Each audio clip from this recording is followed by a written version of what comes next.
Deep breaths, Leo, deep breaths. Welcome to your April 2023 astrology and tarot reading. We're going to talk about some astrology stuff going on this month, and then we'll look into your tarot. So, April is the beginning of eclipse season. We have a Libra full moon happening on Wednesday. So, today's Monday, the 3rd. So this Libra full moon will be happening in your 3rd house. And this is the house of communication and local community and your siblings. So you may find that other people aren't really understanding you. Like you may find that you have outgrown your local space, like your immediate environment. It may be that you haven't outgrown them, but you're still expanding. Like there's this expansion that's happening for you and you need to make space. And this Libra full moon, this is going to be connected to the new moon in Libra in October, which will be eclipse, will be a solar eclipse. So whatever's going on with this Libra full moon that's happening on Wednesday and the lead up energy, like you're probably already feeling it right now. Make sure you go check out the Libra full moon reading as well that I did. It talks a little bit further into it, but you're going to see a connection to, whatever you're eclipsing out of your life. And eclipse energy, for years, even I kind of bought into the idea the eclipse energy is releasing things and shutting things out and all of that. And while that's true, yes, it's absolutely true. Even American Indians, the Native Americans, would look at eclipses as energy that's closing. So that's true, but endings and closure bring space.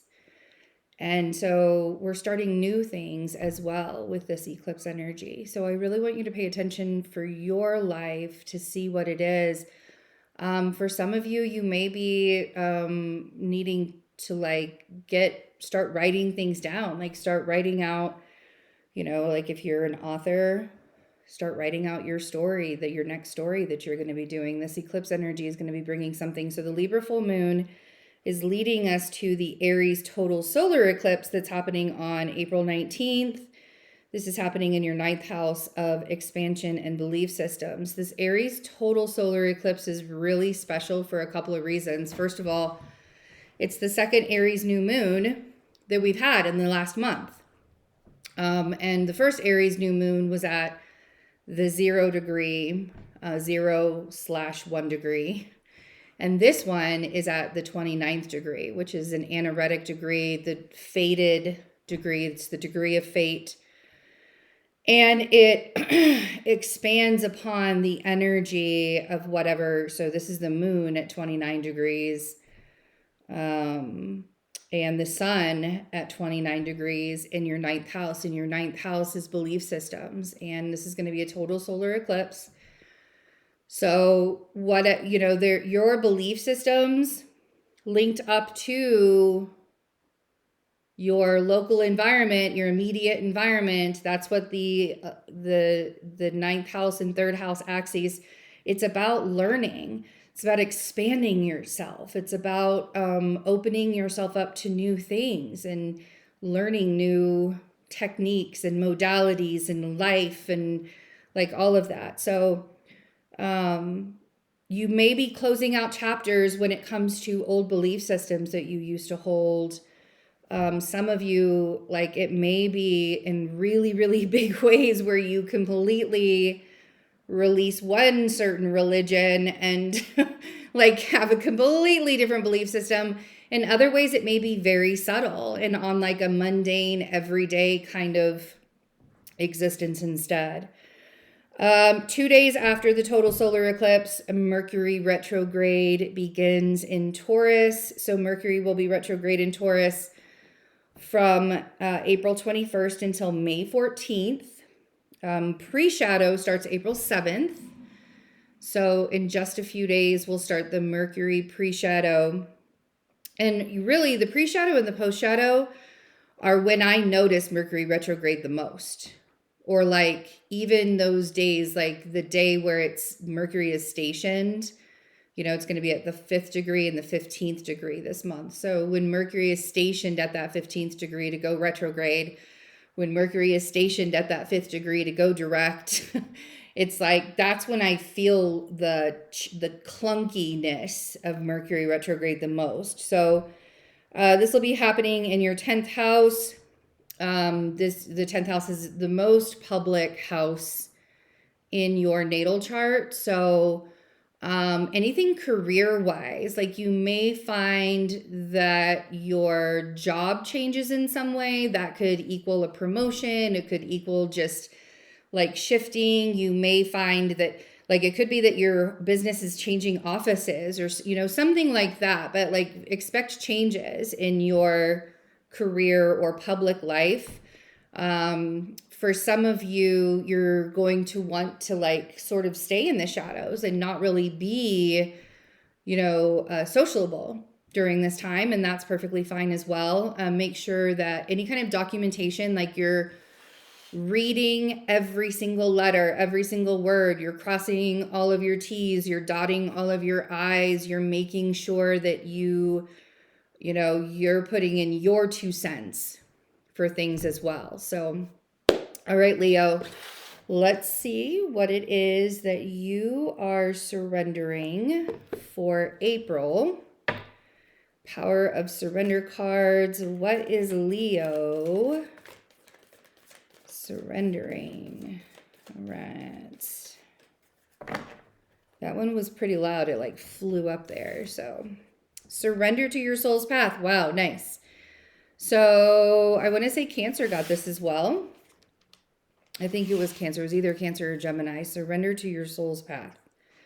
Your life's journey has been perfectly designed for your soul's growth. Embrace every lesson and every moment. So you're really like your soul's path is becoming a little bit more clear. That's what this sort of feels like. So surrender to your soul's path. Let's see what the cards have to say.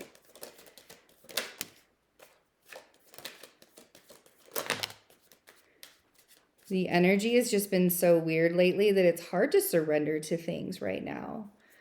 And there's a whole bunch of cards that flipped over here. Okay, so we have 6 cards here. Wow, okay, we have all 3 water signs here. We have Scorpio, Cancer, and Pisces. So I feel like the intuition is very, very strong, which makes a lot of sense because if you're surrendering to your soul path, then your intuition is going to be strong as well. So we have the 8 of Pentacles. We have the 4 of Pentacles. We have the Death card. We have the Queen of Cups. There's that water sign, more water with the Chariot, and we have the High Priestess. So we have the Death card, which represents Scorpio. We have the Chariot, which represents Cancer. And we have the High Priestess, which represents the archetype for Pisces. So all the water signs are here. I feel like you guys are in this time frame of really just focusing on the daily mundane tasks. The 8 of Pentacles and the 4 of Pentacles really feels like you're working towards saving something. And I think that in a big way, you're working towards saving something because you know something is ending. Now, it could be ending with a water sign. Something could be ending with a water sign. But you're doing the logical thing because intuitively down here with the High Priestess, you're feeling this intuitive side of you. intuitively, you know that you're having to move forward. Intuitively, you know that something is changing. Goes along really, really well with this surrender to your soul's path. But this feels very much like I can feel eclipse season coming kind of shift. So really tapping into your intuition during this time is going to be a really big deal. The death card, there's nothing to really be afraid of. I feel like that there is there's an ending that's happening in your life in some way, shape, or form, and you're preparing yourself for it. This feels like a preparation.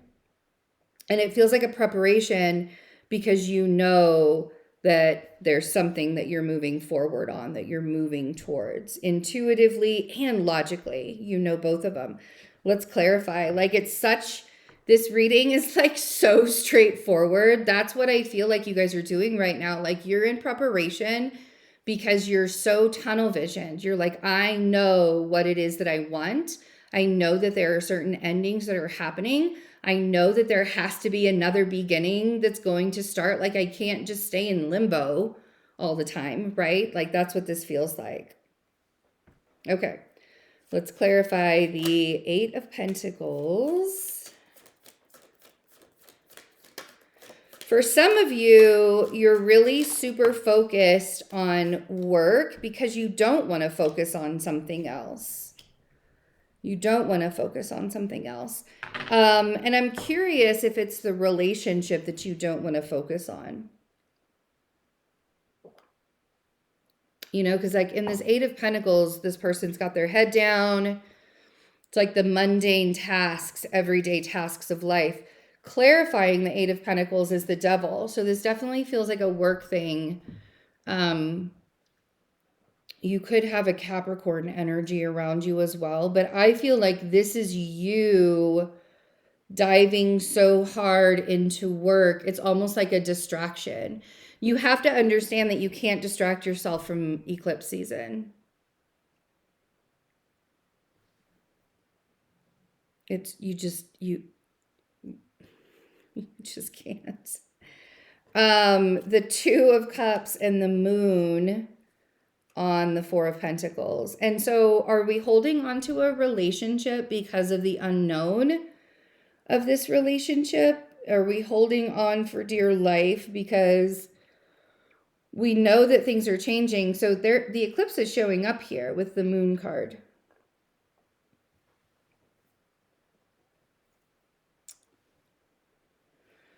The Two of Cups, and this could be in all relationships, really. With that Two of Cups, it's a soulmate card. So anybody that you have a connection with could really be in the category for this.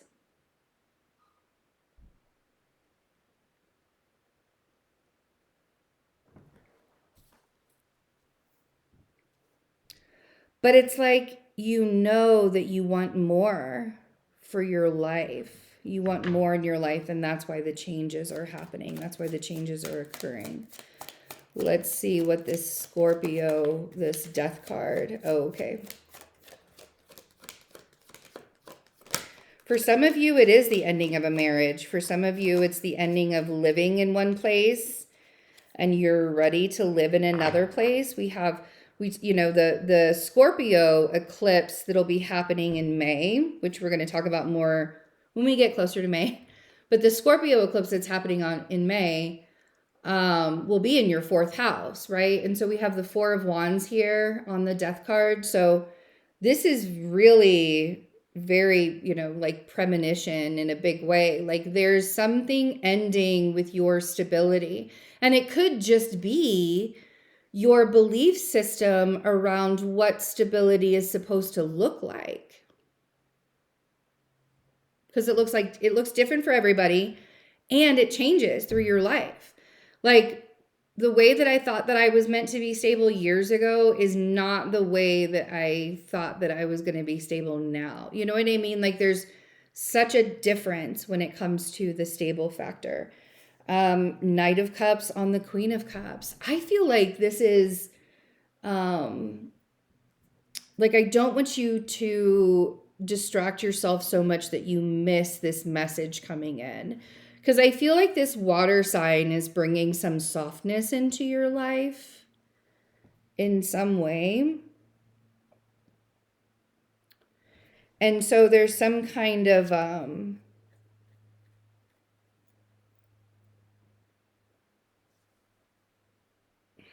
there's a message of, I don't know if it's a message of love, but it's a soft message that's coming in. And it could be that you're the one that's bringing it to the water sign. It may not be the water sign bringing it to you, but it could be either way. Do you feel restricted in being able to move forward? This King of Swords that just came out makes me feel like there's a restriction in some way. Bottom of the deck is the Ace of Swords. Okay.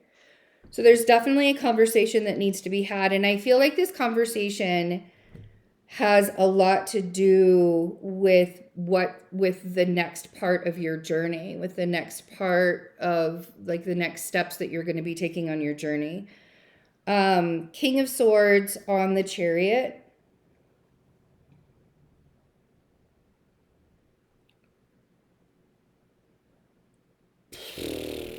So it feels like there's somebody that's kind of like making some rules. It feels like this King of Swords is like a rule maker.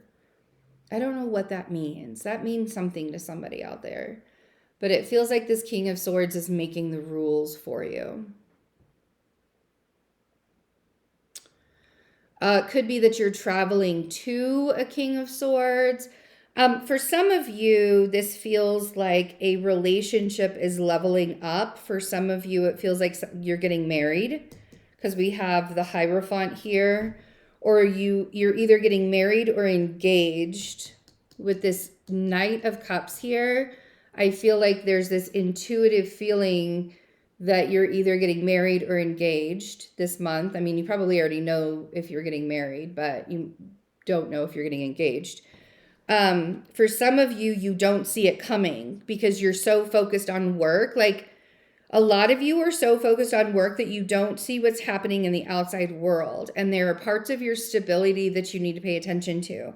And there are parts of your relationships that you need to pay attention to. Like conversations need to be had. And it's not necessarily in a bad way. And I think Mercury retrograde, as much as you want to kind of like just hide and not do anything, it feels like you need to be open to people. Messages are coming in. Whatever conversations that need to be had, like I feel like it's very important information that you need to know. I feel like someone's going to get surprised. If you get engaged this month, you have to tell me because that would be amazing.